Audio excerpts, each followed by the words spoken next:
Hello guys, welcome to RP QT. So, ఈరోజైతే మీకు tasty కొబ్బరి పచ్చడి ఎలా చేసుకోవాలో చూపిస్తాననమాట. చాలా సింపుల్ రెసిపీ అండ్ టైం కూడా ఎక్కువ పట్టదు. క్విక్‌గా అయిపోయే రెసిపీ. దీనికి కావాల్సింది మెయిన్ ఇంగ్రీడియంట్ వచ్చేసి కొబ్బరి అనమాట. సో, ఫ్రెష్‌గా ఉండే కొబ్బరిని మాత్రమే తీసుకోవాలి. ప్రాసెస్‌లోకి వెళ్ళిపోదాం. సో, నేనైతే ఈ కొబ్బరి పచ్చడిని చేయడానికి ఫ్రెష్ కొబ్బరినైతే తీసుకుంటున్నాను. సో, అందుకే కొబ్బరికాయనైతే తీసుకొని దాన్నైతే పగలగొట్టేసుకొని దాన్నైతే కొబ్బరినైతే డివైడ్ చేసుకున్నాను అనమాట. సో, ఫ్రెష్ కొబ్బరి అయితేనే దీనికి ఎక్కువ టేస్ట్ ఉండిద్ది అండ్ ఎలాంటి వాటర్ని కూడా మనం ఇన్వాల్వ్ చేయమన్నమాట. సో, ఓన్లీ ఫ్రెష్ కొబ్బరితో మాత్రమే తయారు చేస్తాము. సో, ముందైతే ప్యాన్ పెట్టేసుకొని జస్ట్ 2 టేబుల్స్ ఆఫ్ ఆయిల్ మాత్రమే తీసుకోవాలి. ఆయిల్ కొంచెం హీట్ అయిపోయాక మెయిన్ ఇంగ్రీడియంట్స్ ఈ రెండే అనమాట.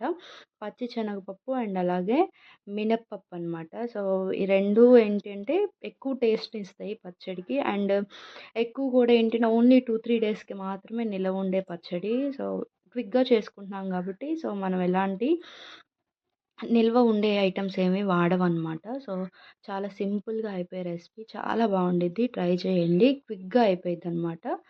సో, ఇంట్లో ఏదన్నా కావాలి అన్నప్పుడైతే మనం ట్రై చేయొచ్చు. అండ్ దీనికి కావాల్సింది పచ్చిమిరపకాయలు అండ్ అలాగే ఒక 10 ఎండుమిర్చి అయితే నేను తీసుకున్నాను. మీరు క్వాంటిటీ లెక్కనైతే తీసుకోండి. No problem. ఓన్లీ పచ్చిమిరపకాయలు తీసుకున్నా ప్రాబ్లమ్ లేదు. ఓన్లీ ఎండుమిరగాయలు తీసుకున్నా ప్రాబ్లమ్ లేదు. సో, నేనైతే 2 తీసుకున్నాననమాట. సో, ఒక 6 ఎండుమిరపకాయలు, ఒక 10 పచ్చిమిరపకాయలైతే తీసుకున్నాను. సో, దాన్ని పీసెస్ కింద కట్ చేసుకొని నేనైతే ప్యాన్‌లో వేసేసుకున్నాననమాట. సో, దాని తర్వాత ఒక కప్పు అంటే కొబ్బరికాయ మొత్తాన్ని గూడా కలిపేసి నేను ఒక చిన్న ముక్క మాత్రమే పక్కన పెట్టాను. అది ఎందుకనేది తర్వాత చెప్తాను నేను. సో, ఒక కప్ అయితే కొబ్బరి ముక్కలనైతే తీసుకున్నాను. నేను దాన్ని అయితే బాగా కలయపెట్టేసుకోండి. సో, అది మాడనివ్వకుండా మాత్రమే జస్ట్ దాన్ని తిప్పుకుంటూ దాన్ని ఫ్రై చేసుకుంటూ ఉండండనమాట. సో, దాని తర్వాత పచ్చిగా ఉండే ఫ్రెష్ కర్రీ లీవ్స్‌ని వేసుకోండి. ఇవే అనమాట. సో, మెయిన్‌గా ఇందులో వాడేవన్నిటికి గూడా మనము ఫ్రెష్‌వి మాత్రమే యూజ్ చేస్తేనే పచ్చడికి బాగా టేస్ట్ వస్తది.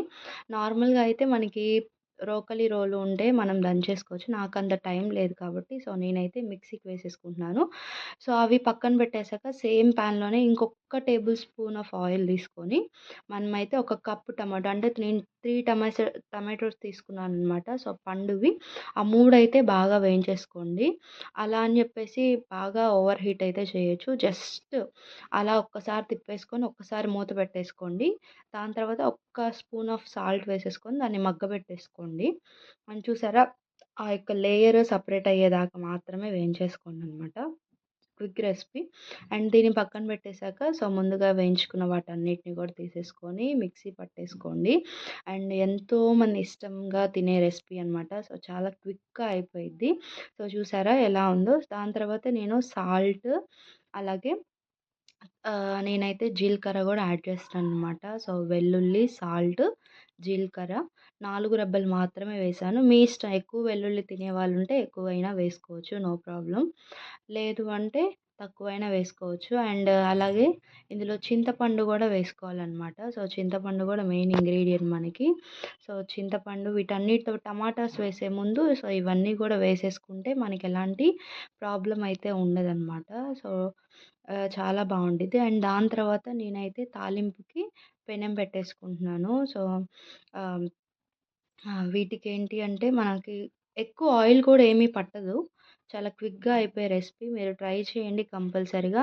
మెయిన్‌గా పచ్చి కొబ్బరి ఉంటే చాలు మనం వేయించేసుకోవచ్చనమాట. సో, ఒకసారి చూడండి అందులోకి మనకి తాలింపులు అండ్ అలాగే ఏవైతే మనం వెల్లుల్లి కొంచెం దంచేసుకొని ఫ్లేవర్ కోసం మాత్రమే అండ్ అలాగే ఎండుమిర్చి అండ్ అలాగే కరివేపాకు అనమాట. అన్నీ ఫ్రెష్‌వి అయితేనే మనకి ఎక్కువ టేస్ట్ అనేది వచ్చేది. స్మెల్ కూడా బాగుండిద్ది.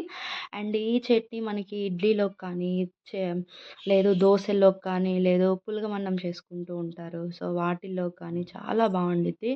అండ్ మెయిన్‌గా మనకేంటి అంటే వేడి వేడి అన్నంలోకి కొంచెం నెయ్యేసుకొని తిన్నా సరే చాలా ఫ్రెష్‌గా ఉండిద్ది. చాలా బావుండిద్ది. తింటుంటే తినాలనిపించిద్ది అనమాట.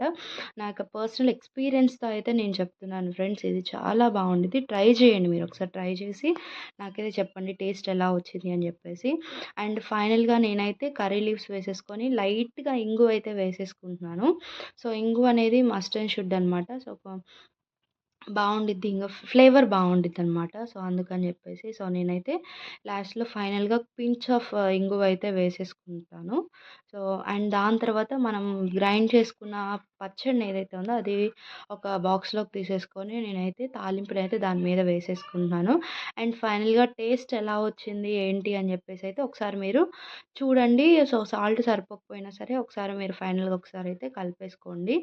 సో, చాలా బావుండిద్ది. క్విక్ రెసిపీ మీరైతే ఒకసారి ట్రై చేయండి. నా పర్సనల్ ఎక్స్‌పీరియన్స్‌తో అయితే చెప్తున్నాను. త్వరగా అయిపోయే రెసిపీ అండ్ మార్నింగ్ టైమ్‌లో ఎలాంటివి చేసుకోవాలి, ఏమీ లేవు అన్నప్పుడు ఇలాంటివి ట్రై చేసినా సరే చాలా బావుండిద్దనమాట.